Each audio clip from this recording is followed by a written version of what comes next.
안녕하세요, 이지노미입니다. 요즘에 정말 덥죠?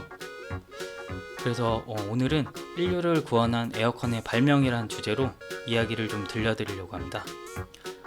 먼저 인류 냉방 시스템의 변화에 대해서 간단하게 알아보려고 하는데요. 크게 나뉘면 20세기 전과 20세기 후로 나뉠 수 있겠습니다.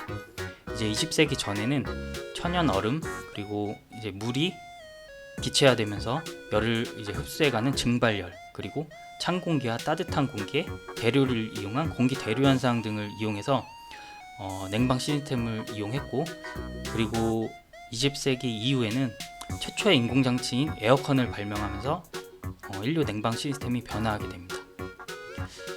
이제 이 에어컨은 윌리엄 율리스 캐리어라는 미국 국적을 가진 어떻게 보면 굉장히 위대하신 분이죠. 에어컨을 이제 발명하셨으니까 이분이 이제 발명을 하시게 되는데 1876년도에 태어나셔서 1950년도에 이제 별세하게 되십니다.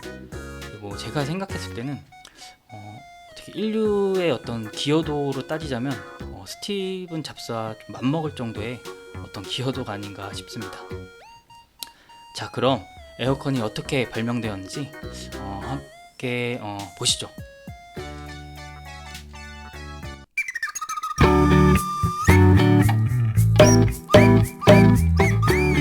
이지동의 형제동화. 캐리어는 1876년 미국 뉴욕에서 태어났습니다.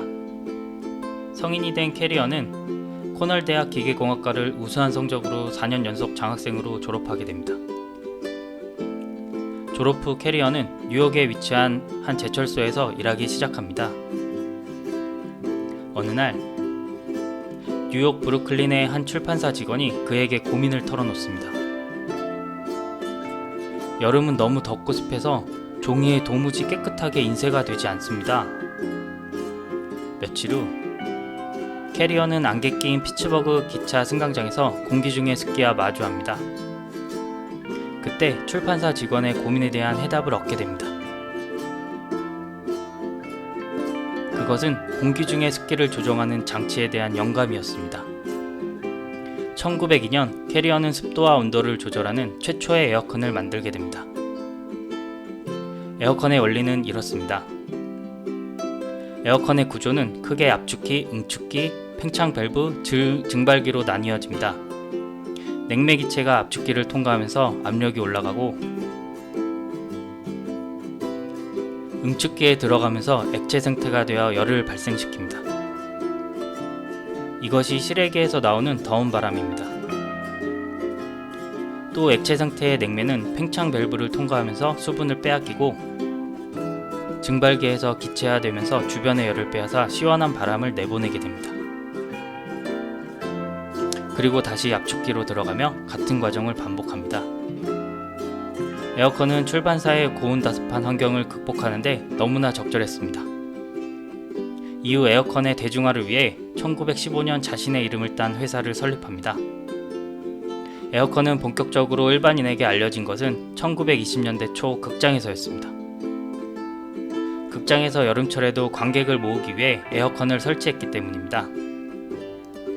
또한 백화점, 호텔, 병원에서도 에어컨을 사용하게 됩니다. 이후 1930년대 후반부터는 여객기, 자동차에서도 에어컨을 사용됩니다. 본격적으로 에어컨의 시대가 열리는 순간이었습니다. 1950년 인류 구원의 에어컨을 발명한 캐리어는 별세하게 됩니다. 1955년 미국의 건설업자인 윌리엄 레빗은 자신이 보급하는 주택에 에어컨을 기본 사양으로 집어넣게 됩니다. 이것으로 에어컨의 급속한 상용화가 시작됩니다.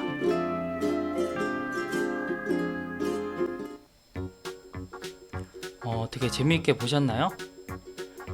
현대사회에서 에어컨의 역할을 간단하게 보면 우리가 이제 여름에 에어컨 때문에 굉장히 시원하게 지낼 수 있잖아요. 그런 이제 일상생활의 변화, 그리고 산업이랑 연구 분야의 발전, 그리고 거주 지역의 확산, 이렇게 크게 세 가지 정도로 들 수 있겠는데요. 간단하게 예로 보면은 산업 및 연구 분야에서 반도체 같은 정밀 기계의 생산, 그리고 우주 정거장, 고고도 비행기의 기내의 상태를 유지하는 거에 이제 에어컨이 쓰이고 있고, 지역적으로 보면 동남아시아는 매우 덥고 습한 지역이기 때문에 사실 발전하기가 굉장히 어려운 지역이었습니다. 이제 그럼에도 불구하고 에어컨을 통해 사회 전체의 효율이 급격히 상승했고 주거, 공장, 회사 등에서 이제 적절한 온도를 유지해서 쾌적한 환경이 이제 생기게 됩니다. 싱가포르 리칸유 전 수상은 이렇게까지 얘기하는데요. 에어컨은 20세기 최고의 발명품이다. 에어컨 같은 냉방 장치가 없었다면 열대 지역에 위치한 싱가포르의 경제 발전이 어려웠을 것이다 라고까지 이야기를 합니다. 그리고 미국 남부 썬벨트를 들 수 있는데요. 여기는 이제 덥고 사막에 가까운 건조함을 가지고 있습니다. 그런데 여기에는 가정용 에어컨이 이제 보급되고 20세기 초중반 여기에 인구가 급증을 하게 됩니다. 그러면서 이제 라스베가스 같은 거대 도시가 형성되고 거대한 공업단지가 형성되게 됩니다.